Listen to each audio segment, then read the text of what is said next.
In a small village in the middle of the English countryside, there lived a young man named Jonathan. Jonathan was a simple farmer living a quiet life, but he had a dream that he did not dare to share with anyone. He dreamed of becoming a great poet whose name would be immortalized in literature books like the Renaissance poets he had read in his youth.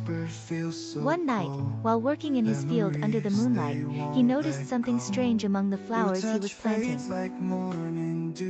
There was a beautiful rose glowing with a faint glow that he had never seen before. He approached it cautiously, and heard a soft voice coming from it. The rose said, "I am not an ordinary rose. I am the spirit of poetry searching for someone who deserves it."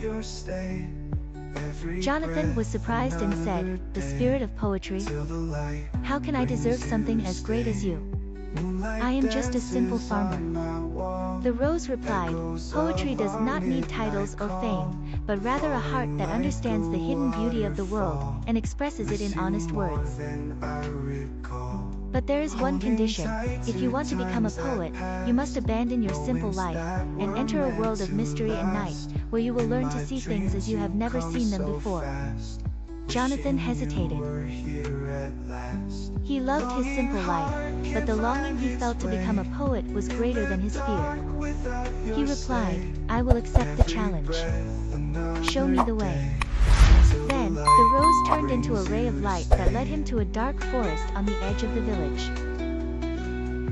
In that forest, he met the creatures of the night, owls, foxes, and the wind that whispered secrets.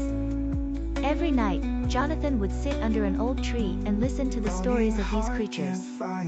He would listen to the wind singing about old love, to the owl telling about the sadness of the stars, and to the foxes telling stories of joy and deception.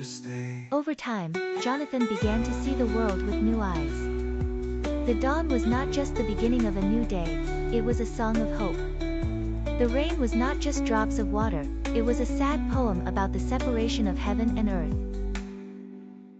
After a year of mystery and travel between the night worlds, Jonathan returned to his village. But he was not the same simple young man who had left it. He had become a true poet, and his words were full of life and beauty that few could see. He wrote poems about love, pain, and hope, and when he read them, people felt as if they were seeing the world for the first time. But Jonathan learned another lesson from the spirit of poetry: greatness does not lie in fame, but in the ability to see beauty in everyday life. And so he lived his life as a poet, not just on paper, but in every moment he lived, every flower he planted, every whisper of the night. Jonathan became an icon in his village, not because he became a great poet, but because he showed everyone that true poetry lies in our ability to see simple things with depth and beauty.